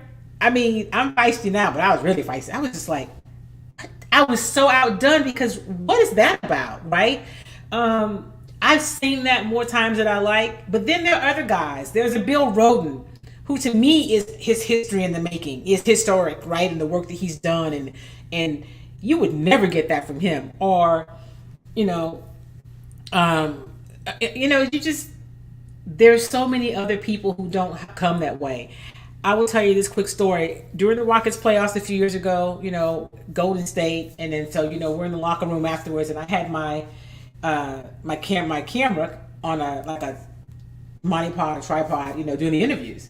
So back then they would shoot everybody, and so there was a clip of me on ESPN, and so doing my job, right? And so on the morning show, Jalen Rose, which is why I don't cut for him, and the chick that's not there anymore, I forget her name, and Mike Greenberg, they did a segment, and they were making a joke about it. So Craig Shelton, who is another brother who will fight you for me, like whatever you think about him, right? Yes, indeed. Craig called me. He said, "Hey, sis, man," about something they put out, a tweet or something, and he was offended. So I tweeted to them, and I said, "Hey, listen, it's like the local person trying to be on TV. Now I'm doing my job. I'm there all the time. Y'all's cameras are the ones that's new, right? And whatever the conversation was." But here's what happened. Of course, nothing for Jalen, because, whatever. And the other chick, I forget her name. Mike Greenberg, he responded. He said, "You know what? My apologies. I've worked in local markets. I know what a grind it is." He started following me. I mean, we had buddies. I never talked to him. And I said to him, "That's why I respect what you do." And he said, "That's very kind of you." And that was the end of it. I mean, it wasn't like trying to get into some beef, but he's got millions of people who follow him. But that's a journalist. Right. He respects the craft and the grind, not just these guys who you played and you got a chance to be on the air. Because let me just tell you, a lot of them, that's what it is. Good for you.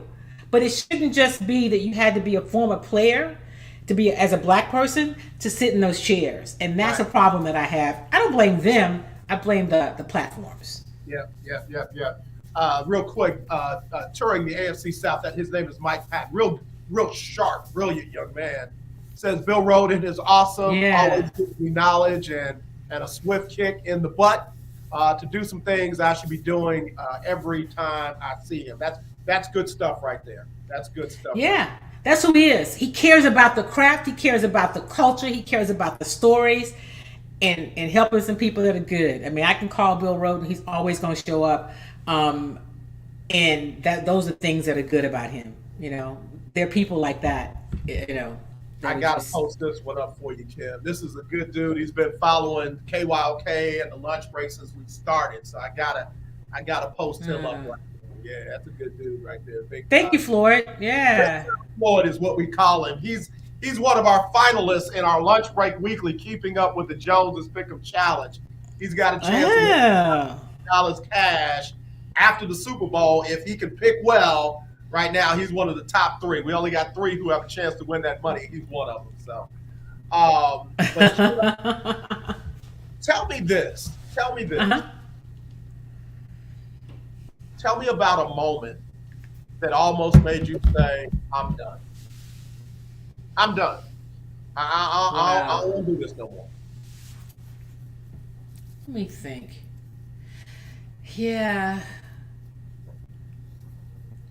So I don't know if it almost made me say I'm done, but it made me just say, what is really going on? So back when I used to cover the Oilers, this guy named Chip Namias was their sports information person. He used to, behind my back, refer to me as a black reporter. Well, I am black, so it wasn't offensive, but I knew he was trying to be offensive about it, right? So back then, when you, on Tuesdays, you had to let the team you cover know if you were going to be traveling to the away games. So I'd say, hey, Chip, I'm going to Cleveland. So they have to get your credentials. They'd make the whole, we stay at the hotel where the team stays so you get a better rate. We didn't fly with the team, but, and he would say on more than one occasion, yeah, they don't have any space. I always got in before the deadline because I know that. I can't give you any, my motto, give you no reason, no legitimate reason to deny me access or an opportunity. So me being me, okay. So I called Cleveland to the organization and said, hey, I'm Kim Davis, right here, blah, blah, blah, I'm coming. So they said, do you have space? Oh, yeah. So they credentialed me. And he calls back, he hot. I said, listen. And so we had that happen so much that I had to have a meeting with him. And back then, the general manager was Mike Holovac. And my thing was, listen, you don't have to like me. When we go on the road, you don't have to invite me to dinner. I don't really care about any of that. I just want you to do your job so that I can do my job. Right. What is the reason, And so we had a meeting, a kind of a knockdown, drag out, if you will. And I was just like, this is insane. Because what's the reason? Because what am I not doing? How am I not showing up? Right? So that was a moment but then I just wouldn't let him kick me out the door. Like he would love it if I quit. So that was a moment. I remember a moment covering a Chicago Bears game, and there was a linebacker who had been on he was doing I'm not talking to the media. And when he decided to talk to the media, he talked to me. So Bob Allen, rest his soul, and Mark Berman, they were like, well, so I wonder what it is to make him talk to you. I said, I don't know. If he was talking to y'all, you could ask him. I mean, I knew what the inference was, right? It was always that kind of stuff. And I was like, it was, I noticed how you never look at the guys when they're not dressed. I said, so we're in the locker room and you watching me? Really? He said, yeah, you do a good job of putting your notebook. So, I mean, it's like, it's not the players that have been the issue. It's been, we'll call them colleagues that have been the issue, and some front office people that have been the issue, or some, sports information people, because they feel like, how dare you be here? And so I don't know that it ever made me sometimes I do say, man, I should just go get a corporate job and make a few $100,000 a year and write books, I guess. But then what? Right? I feel like there's still something for me to do. So I stick in there. I hang in there. I want you to answer this question. I think you've already answered it. And then I've got another question for you. Mike Patton, touring the AFC South, says, what advice do you have for young journalists in the business or looking to break in unconventionally?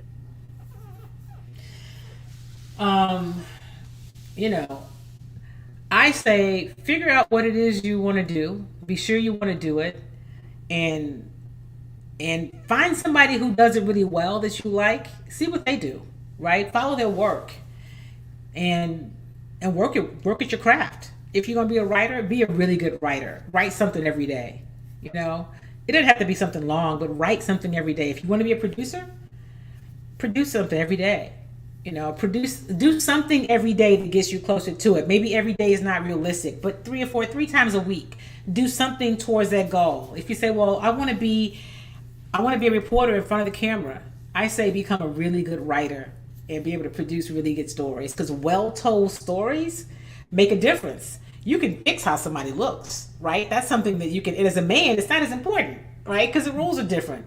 Yeah. And if you think about Bryant Gumbel, Yep. the reason Bryant Gumbel got his start is because he was an amazing writer. Yeah. He told these long form pieces at a station in Los Angeles, like 5-minute stories. Those don't happen, right? That's a whole block of a newscast. Right. And that's how he really became known, because he was a great storyteller. And that's what led him to the opportunities that he had, and all the other success he was able to do, because he was a really good storyteller. So what I would say is, the unconventional, become known for your work. Let people look to say, I want to see what Mike wrote this week. I want to see what he produced. I want to what he had to say. Be that person. That's really good advice. Kim, we got a break, and then we'll wrap it up after this. But when we come back from the break, the question I have, and I want you to think about it, is what is left for Kim Y. Davis to do? She said, I feel like there's more for me to do. What is that? We'll do that when we come back. Kim Y. Davis, Chalk Talk Sports, right here on the lunch break on the legendary KYOK. Hi, this is Candace Houston. Tune into my new radio show called Candid Plug every Saturday from noon to 1. We will have engaging conversations on current events, topics that affect the community, and religion. Join me each Saturday from noon to 1 for my new show called Candid Plug, where you plus me equals us, right here on the legendary KYOK 1140 AM and streaming live on KYOKradio.org. 1140 AM and 92.3 FM. The legendary KYOK. All right, last one. Come on, watch the news. Be prepared to pay more taxes. And if you owe back taxes or haven't filed in a few years, get ready. The IRS, the largest collection agency in the world, will be coming after you with the power to collect taxes by any means they want to. Hey, they can freeze your bank account, your passport, even padlock your business. Oh, good times. Look, if the IRS claims you owe them $5,000 or more in back taxes and they're coming after you, don't panic. Call my friends at Get a Tax Lawyer first. Their job is to negotiate with the IRS and save you money. They're experts at it. That's all they do. And you can trust them.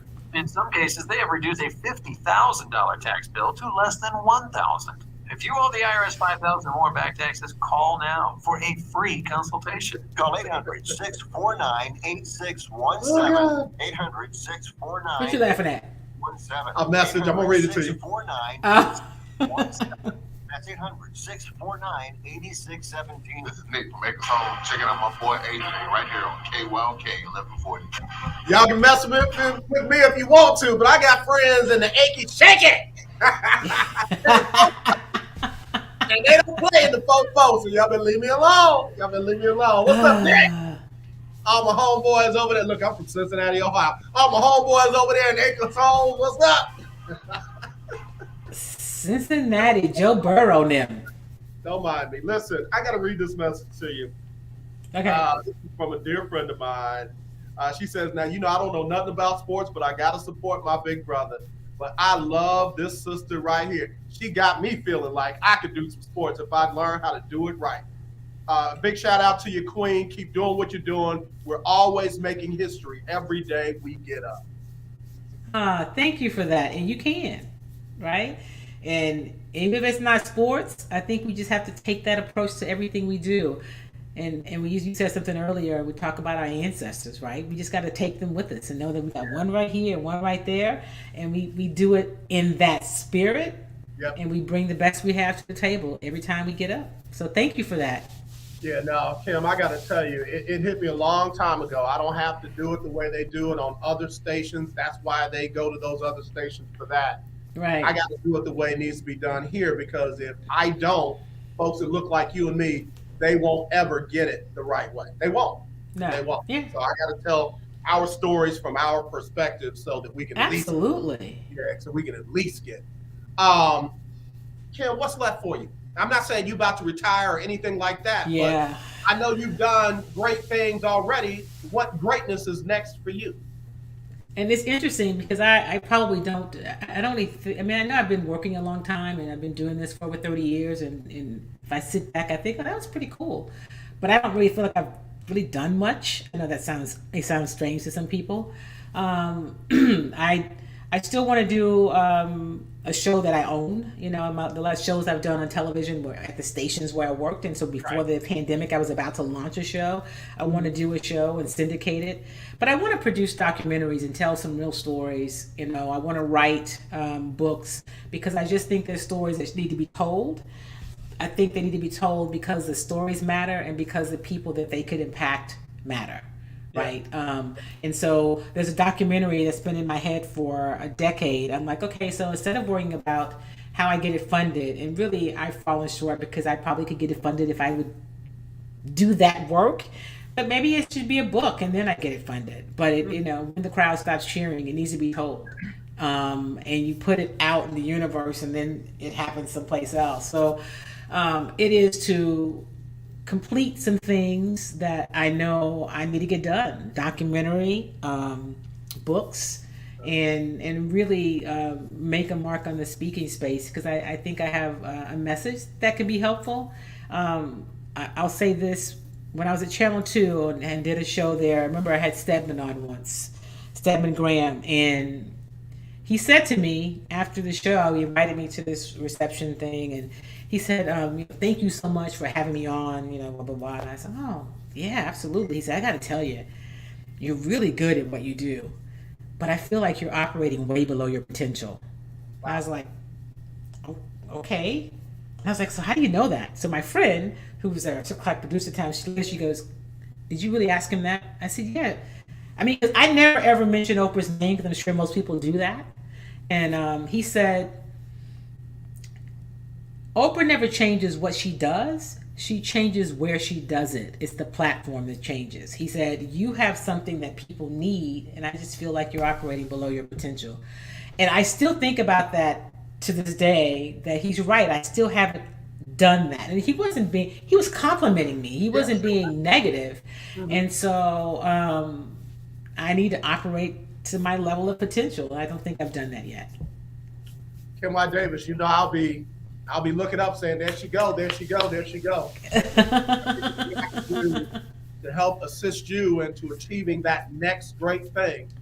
You already know I'm in your corner, and I've always been one of those people with you. If you need me to park cars, if you need me to clean toilets, on your team, seriously, on your team, right, is what matters. I got to say this. I appreciate you because from the moment we met and, that whole sales piece and doing stuff, you always encourage me in that regard. But if I ask you anything like, okay, I got to put together, and you're like, you're overthinking it, just do this. Just, and how can I help? You've always been that. And so I don't take that for granted because I've not gotten a lot of that. And so I really appreciate the fact that you've always been a supporter and extended whatever you knew, whatever your resources were, and whatever knowledge you had. You even said you're going to help me get an intern, so I just got to follow up and do that. But I mean, you always support me and encourage me, and sometimes it's at the time when I probably need it the most. So I just want to say thank you. I appreciate you for that. Well, Kim, I appreciate you, and I mean that sincerely. I honor you today as our first Black woman and sports broadcast journalist, first Black woman sports writer, all the above. We honor you, and we do. We thank you for blazing that trail, for making Black history in our lifetime. You are encouraging people who you have no idea are listening or may go back and hear this and watch this broadcast again. They may be inspired to be the first at something in their lives. So thank you, Kim, for doing what you've done. Yeah, thank you. I appreciate it. Yeah. So Kim, we'll be looking forward to having you back soon. Anything we can ever do for you, you let us know. But thank you for being our friend here at KYLK and on the lunch break. Thank you too. I appreciate you. All right, girl. We love you. All right, love you too. Bye. All right. Kim Y. Davis, y'all. I'm serious. I didn't even understand all the greatness I was walking in with my friend. She is somebody special, and I appreciate her immensely. and I want y'all to support her. I really do. I really do. I want y'all to support her.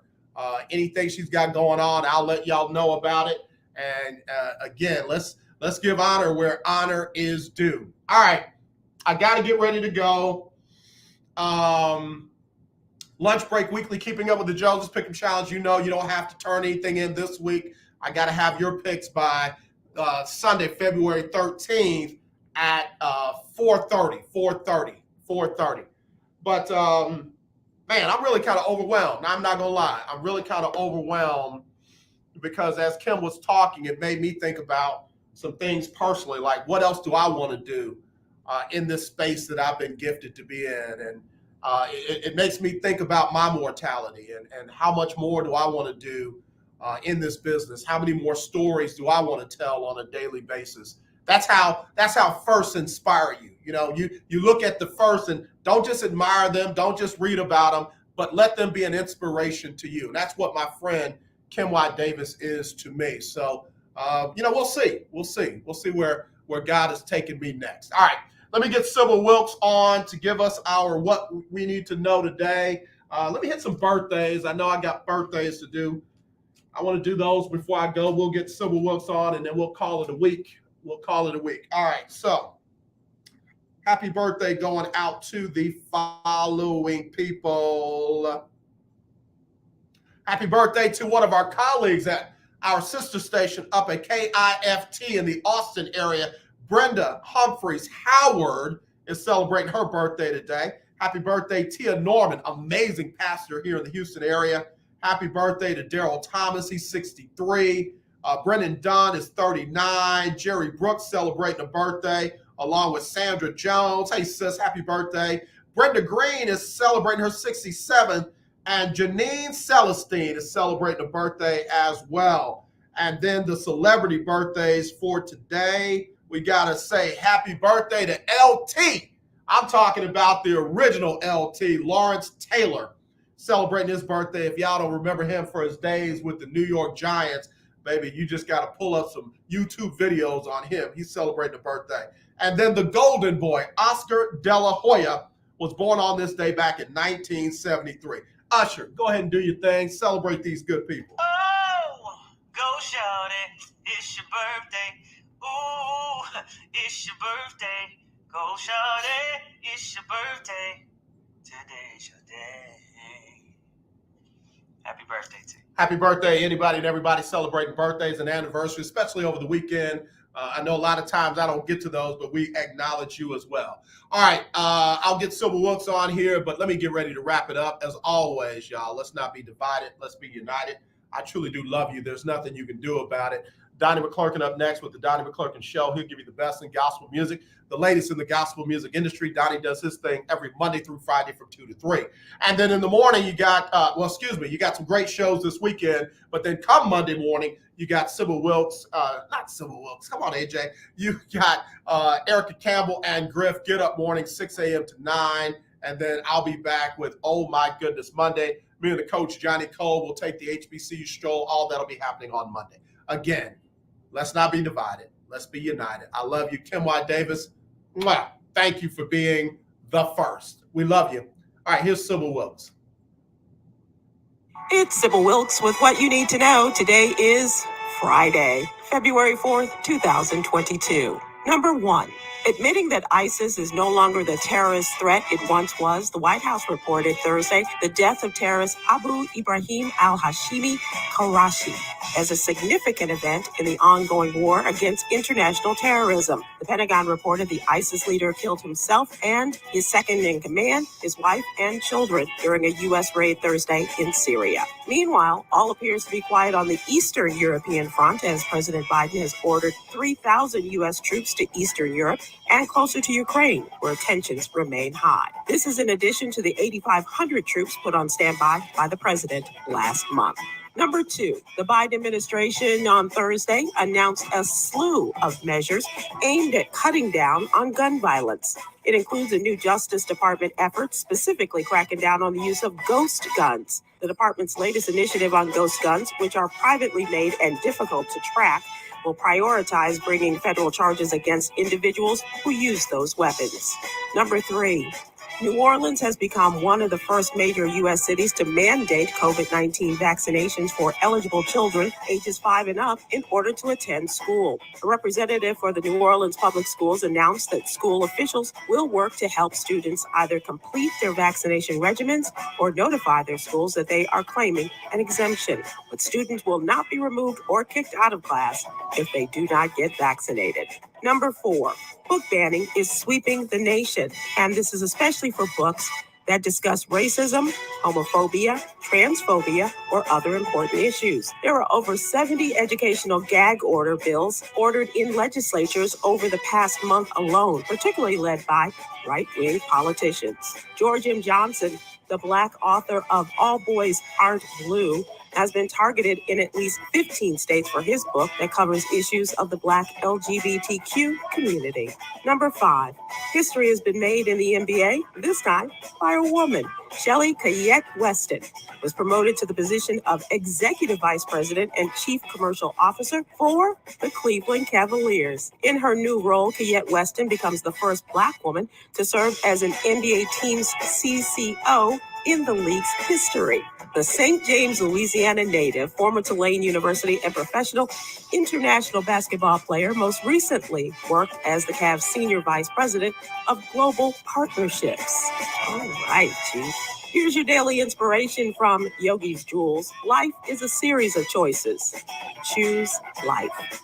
Join me today live on YouTube and Facebook at 7 p.m. Eastern, 6 p.m. Central with my friend, comedian extraordinaire Dominique and Aisha Gravenberg for a special conversation on health and wellness in the Black community. Thank you to our What You Need to Know partners, Alpha Kappa Alpha Sorority Incorporated and the American Heart Association. To subscribe to my free daily newsletter, please visit SibylWilkes.com. Be informed, be empowered.